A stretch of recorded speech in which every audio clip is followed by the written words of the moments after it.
Hi there, I'm here with Tom Powers, the documentary programmer from Program at the Miami International Film Festival, and at its 30th anniversary. You've been with the festival for 2 years. My third year at the festival. Third year, okay. And you joined based on Jay LaPlante's... That's right. Jay LaPlante came on as executive director of the festival 3 years ago. And he called me up and asked me to look over the documentaries. Right. And you have been with Toronto International Film Festival for some time. That's right. This is my 8th year for the Toronto International Film Festival. I do 4 festivals at different parts of the year. I do Toronto in September, I do Doc NYC in November, a documentary festival in Manhattan. I do Miami in March, and I do a festival in Montclair, New Jersey, the Montclair Film Festival, in May. Right.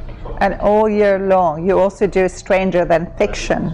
That's right, a weekly series at the IFC Center. Every Tuesday night we show a documentary followed by a conversation with the filmmaker or other special guests. How did you get into documentary? Were you a filmmaker? How did you? Okay. I spent 10 years as a filmmaker. I had a production company called Sugar Pictures, and we made documentaries for HBO and public television and other outlets. And after 10 years of doing that, I was looking to change my pace. I wanted to still apply my passion for documentary film, but in a different way. And that's when I started the Stranger Than Fiction series at IFC Center. It was the first year IFC Center had opened in 2005. And so it was a kind of perfect meeting time for when I was trying to do something new and they were looking for new blood to reinvigorate the first year of their programming, or invigorate, period, the first year of their programming. So for people who have no idea, as with art curators, well, some people have notions, which is very different. For people who have no idea what a film programmer for a festival does, what do you do?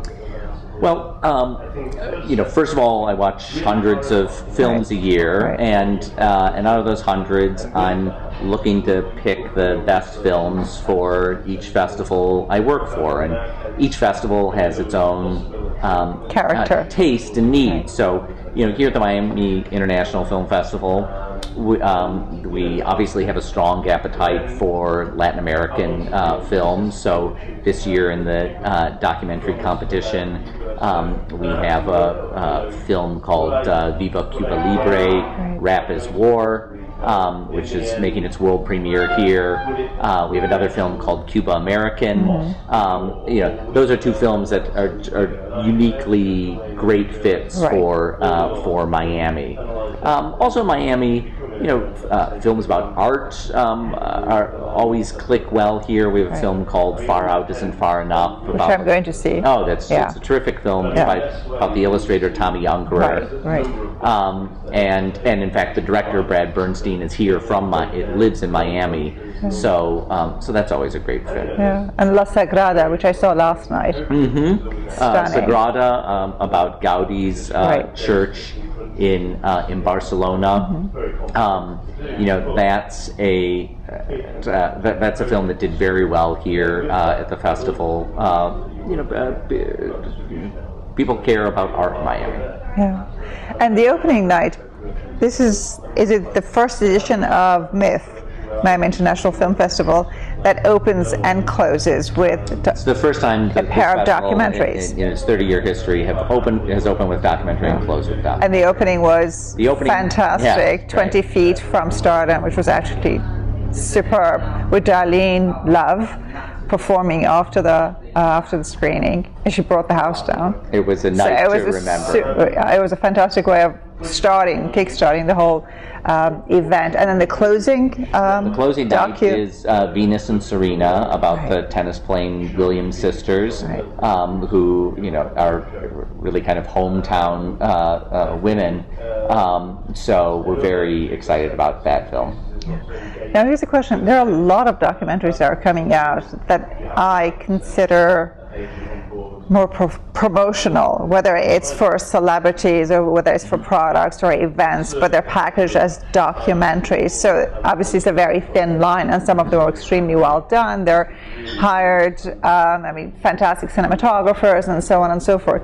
So it is a very thin line in terms of deciding what is promotional and what is... Yeah, well, listen, I think the... when a documentary filmmaker engages with any subject, whether it's a famous subject or someone not famous, there's a relationship of trust in a way, and short of a filmmaker who's looking to do an expose on someone who's trying to hide something, I think a filmmaker is always trying to cast their interpretation of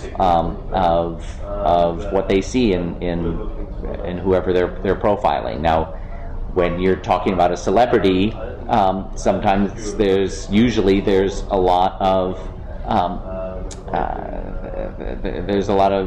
handling of access. With people who are not celebrities, they usually, it's easier to get them with their guard down.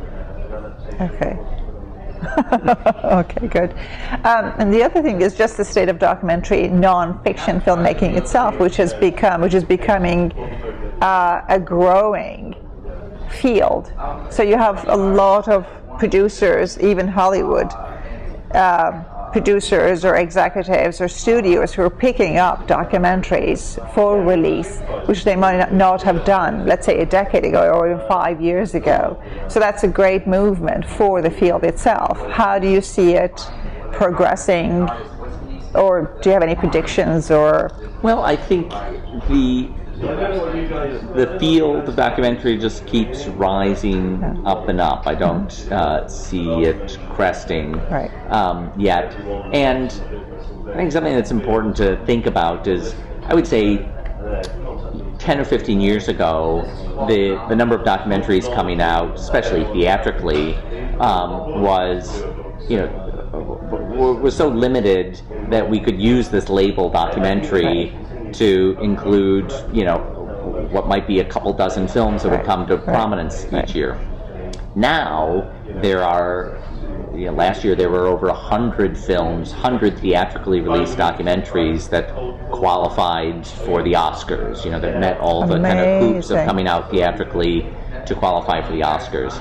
And in a way, documentary is becoming a little bit trickier as a label, because within documentary you see all kinds of other genres emerging. You have music documentaries, or you have investigative documentaries, or observational documentaries, or environmental documentaries. It's 15 years ago you might see one film a year, 1 or 2 or 3 films a year. Now every year you see a couple dozen documentaries just around environmental issues coming out. So there's a whole lot of subgenres. I think it's becoming more like nonfiction book publishing. Within nonfiction books publishing, you have memoirs, you have biographies, you have investigations. Documentary film is becoming more like that. Do you remember the one film that you saw and you said, a documentary, that's what I want to do? What was it? There was actually 3 films when I was in my late teens in Detroit, and the Detroit Institute of Arts, which still has an excellent film program. And in one year they showed Marcelo Fultz's documentary Hotel Terminus about Klaus Barbie. They showed 21 Up, Michael Apted's, actually 28 Up, one installment of Michael Apted's continuing every 7-year revisiting of these people. And they show, in a third film, which remains actually fairly obscure, is a documentary called 17, which is an observational look at the life of a 17-year-old girl in Indiana. And those three films are all very different styles. Hotel Terminus is a kind of investigation. 17 is really an observational film, and 21 Up is more interview driven.